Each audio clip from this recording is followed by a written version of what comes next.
커피 한 잔 먹으러 나갈 거잖아요. 그러니까요. 나가면 어떻게 씻으세요, 근데? 러셀님은 머리 감을 때 거울 보면서 감아요? 아니요. 대가리 숙이면서 숙이면서 하잖아요. 그쵸. 그러면 눈이 필요 없잖아요. 눈도 감은 채로 이거 샴푸 짤 텐데 그때는 시각장애인이랑 뭔 차이예요? 그러네요. 어차피 안 보이는 거 똑같은데. 그러네요. 위치를 다 정해놔요. 수건 있고 네. 여기 로션 이거 얼굴 닦는 스킨, 바디 로션, 이거는 얼굴 클렌징 오일. 여기 열면은 드라이기, 여기 고데기. 고데기도 쓰세요? 그럼요. 다 시각장애 다 하죠. 아 근데 이게 욕실 되게 깨끗해요. 청소는 도대체 어떻게 하는 거예요? 이렇게 물 뿌리 가지고 네. 여기 보면 그거 있지 않나요? 여기 락스 네. 칙칙하고 솔. 이걸로 이렇게 하면 아니 되죠. 근데 언제 화장실이 더러운지를 알 수가 없잖아요. 6개월에 한 번씩. 근데 왜 이렇게 깨끗해요?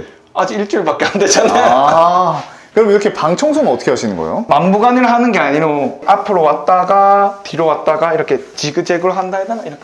근데 진짜 되게 깨끗해. 근데 이제 5월달 되면 안내견이 오거든요. 이게 지팡이로 하고 다니면은 너무 기가 빨려서 네. 안내견이 있으면 더 자유롭게 움직일 수 있죠. 아 근데 생각해보니까 궁금한 게 안내견이 있는 사람이 있고 그냥 지팡이로 들고 다니는 사람들 있잖아요. 그 차이가 뭐예요? 자기 선택이죠. 그럼 다 강아지랑 있으면 더 편하지 않나요? 레브라도 리트리버 특이 털이 굉장히 많이 빠져요. 맨날 정해진 시간에 밥 줘야 되지, 똥 오줌 해줘야 되지. 그게 깡이 되는 사람들은 하는 거고 귀찮아하면 못 하는 거죠. 그럼 이제 여기서 강아지가 살아야 되는 거잖아요. 짖거나 그러면 안내견은 잘 안 짖는 강아지만 테스트를 받는 거죠. 공격성이 있냐, 짖냐 그런 거 다 테스트를 해서 나온 강아지들만이 안내견이 되는 거예요. 어찌 보면 러셀님보다도 더 똑똑해요. 그래요? 안내견이 그러면 사무실까지 어떻게 날 안내해서 가는 거예요? 제가 길을 알고 있어야 돼요. 만약에 러셀아 왼쪽으로 가면 왼쪽으로 가는 거고 러셀아 앞으로 짖지 하면 그대로 가는 거예요. 제가 주문을 하는 거예요. 근데 한 여러 번 왔다 갔다 하면 강아지도 길을 외운다 하더라고요. 그러면 굳이 말 안 해도 자기가 알아서 그냥 안내를 해준다 하더라고요. 그럼 이전에는 왜 강아지를 신청 안 하시고 이제 신청을 하신 거예요? 21년도 7월 달에 했어요. 가채점 하니까 합격할 수 있는 거예요. 그래서 바로 신청했죠. 안내견 합격. 1년 반, 2년 가까이 돼서 이제 받게 됐어요. 그러면 그렇게 안내견을 받으면 비용이 따로 발생하나요? 사료, 간식거리 그거 말고는 없어요. 주사 놓거나 발톱 깎아주는 거는 도와주고. 그게 국가에서 이렇게 지원해주는 사업인 건가요? 아니요. 삼성. 우리가 알고 있는 삼성. 거기 재단에서 시각장애인을 위해서 안내견을 육성하는 거죠. 안내견 한 마리를 육성하는 데 드는 비용이 얼마일 것 같아요? 얼마예요? 2억. 그렇게나 많이 들어요? 네. 걸어다니는 2억이에요. 삼성에서 무료로 해주신다는 거네요? 그렇죠. 와, 대기업이 국민들을 위해서 이렇게 봉사를 하고 있다는 거 저 처음 알았습니다. 그렇죠. 이런 숨은 모습들이 있는 거죠. 시각장애인들을 위해서 컴퓨터 교육이라든지 그런 면에서는 부정적인 인식을 바라보면 안 된다. 저는 그렇게 생각해요. TV러셀 광고도 찍었어? 아정당? 인터넷 가입 업계 1등? 인터넷 가입, 휴대폰, 가전 렌탈 업계 대한민국 1등 아정당은 매년 4만 명 이상의 고객이 가입하고 있습니다. 전화 한 통으로 인터넷 가입 이동만 하셔도 47만 원을 당일 현금 지급하고 추가로 정수기 같은 작은 가전 하나만 추가하시면 최대 77만 원의 혜택을 받을 수 있습니다. 또한 아정당 공식 유튜브를 구독만 해도 매달 최신형 휴대폰을 증정하는 이벤트에 응모할 수 있으니 많은 관심 부탁드립니다. 러셀님, 네. 저 이거 색깔이 조금 헷갈리는데 뭐가 더 나아요? 이거는 무슨 색깔이고 이게 그레이, 이거는 이건 갈색이죠? 브라운. 뭐가 더 나아요?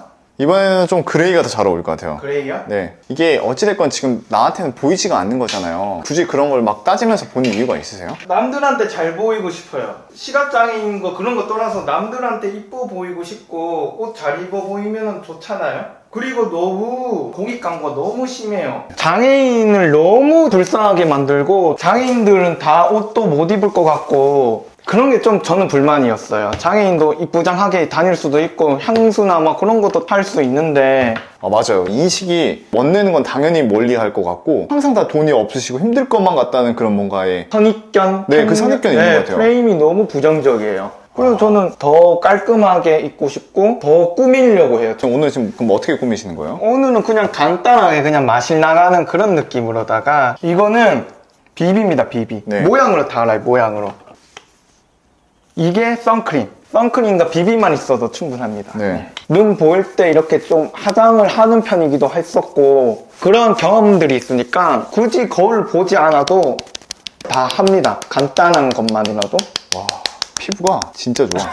너무 부담스럽게 그렇게 제가 가까이 된 걸 어떻게 아세요? 아, 이 느낌이 오잖아요. 인기척도 느껴지고 가까이 온다는 그 느낌이 있어요. 멀리서 말하는 거랑 가까이서 말하는 그 차이점도 느껴지고요. 영화나 막 드라마를 보면 감각을 하나 잃으면 다른 한 감각이 미친 듯이 좋아진다고 하잖아요. 시각장애인분들은 청각이 미친 듯이 좋아진다거나. 근데 이것도 사람들마다 다 다르다고 하더라고요. 네. 저는 청각이 예민해지고 후각도 조금 나는 것 같아요. 아무래도 눈이 없으니까 집중할 수 있는 게 청각, 후각, 촉각 이런 거밖에 없으니까 그럴 수밖에 없는 것 같긴 해요. 드라마나 이런 거 영화를 보면 나쁜 사람과 싸울 때 눈이 보이지 않고 뭐 마음의 소리로 뭔가를 해야지만 이겨라. 그렇게 막 예민해져요. 막 그렇진 않은 것 같은데. 너무 영화가 네. 사람들의 환상을 만드는 것 같아요. 너무 영화 얘기가 나와서 그런데 저도 영화를 좀 즐겨 보는데 우영우가 한때 유행했을 때 그냥 들으면은 우영우가 어떻게 생겼는지도 모르고 어떻게 행동하는지 잘 모른단 말이에요. 그거를 화면 해설이라고 해줘요. 우영우가 고래 헤드셋을 끼고 이게 돌아다니고 있다. 역삼역에 내려서 이렇게 헤매고 있다. 이렇게 그런 행동들이 파악이 안 될 때 그렇게 화면 해설로 해주는 경우가 많거든요. 그런 게 좀 많이 활성화됐으면 좋겠어요. 내가 상상을 할 수 있게. 네, 그렇죠. 아니 근데 진짜 안 보이시는 거 치고 되게 비비를 잘 바르시네요. 그렇죠. 이거 순서대로 발라요, 이렇게.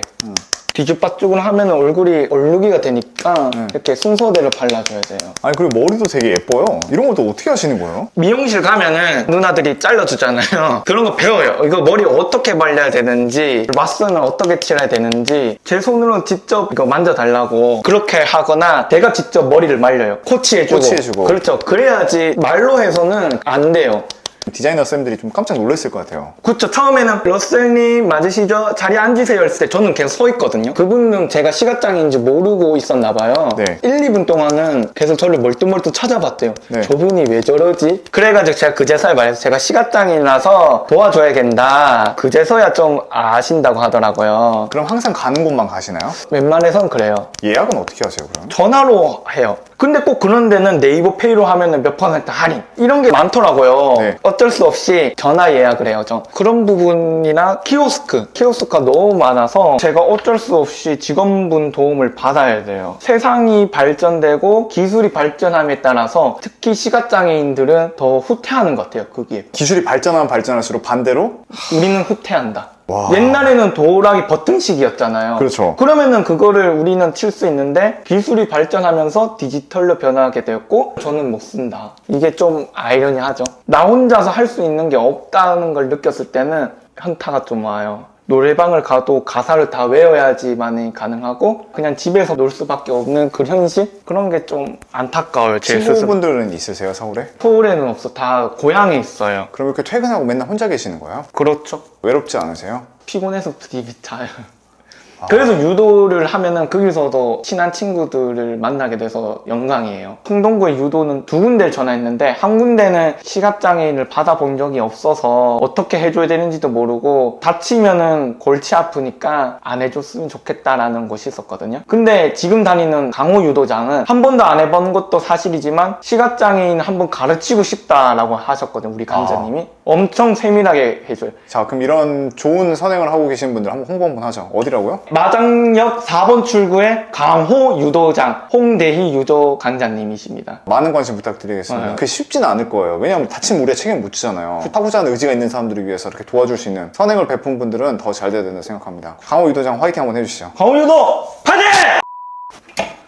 아니 근데 옷이 되게 많잖아요. 많아 보여요? 네, 되게 많고 이렇게 옷도 많고 이렇게 향수나 이런 걸 되게 많이 사신 거예요? 과거의 결핍이랄까요? 자기가 가지지 못한 결핍 있잖아요. 제가 유년 시절에는 옷을 많이 못 입었을 정도로 힘들었던 시기가 있거든요. 집 많이 어려웠었나 봐요. 예, 좀 힘들었었고 1년 동안 똑같은 옷을 입었던 시절이 있었어요. 그런 게 스트레스였어요. 다른 애들은 다 옷이 좀 번갈아 가면서 입는데 그러다 보니까 꾸미는 거에 많이 신경을 쓰는 편이에요. 아 내가 비록 보이진 않더라도 네. 그게 신경이 쓰였나 보네요. 근데 이게 또 행복감이에요. 문을 열고 내가 이렇게 만지면은 네. 웃음이 절려나요. 저는 이거 보면은 기분이 네. 좋아요. 과거와 다른 성장된 나의 모습 만족해요. 그리고 뒷문을 열면은 구수한 냄새가 아니라 내가 좋아하는 향긋한 향이 나는 게 그게 또 행복의 타이밍 아닐까요? 집도 그래요. 집에 좀 집착하는 게 화장실이 제대로 돼 있지 않고 변소가 밖에 있고 샤워 시설이 제대로 돼 있지 않은 곳에서 저는 살았거든요. 하수구 배수구가 얼어가지고 빨간 다라이에 연결해가지고 그 물을 푸고 붓고 제 나이에서는 경험하지 못하게 살아왔었거든요. 혹시 몇 년생이세요? 저는 97년생 27입니다. 되게 열악한 데 사셨네요. 많이 열악했어요. 그래서 지금 너무 행복해요. 장애인이고 LH 임대인데 뭐가 그렇게 좋냐 하겠지만 이런 과거가 있는데 옷도 마음대로 입을 수 있고 따신 물로 샤워할 수 있는 것만으로도 감사하지 않을까 그런 생각을 해요 저는.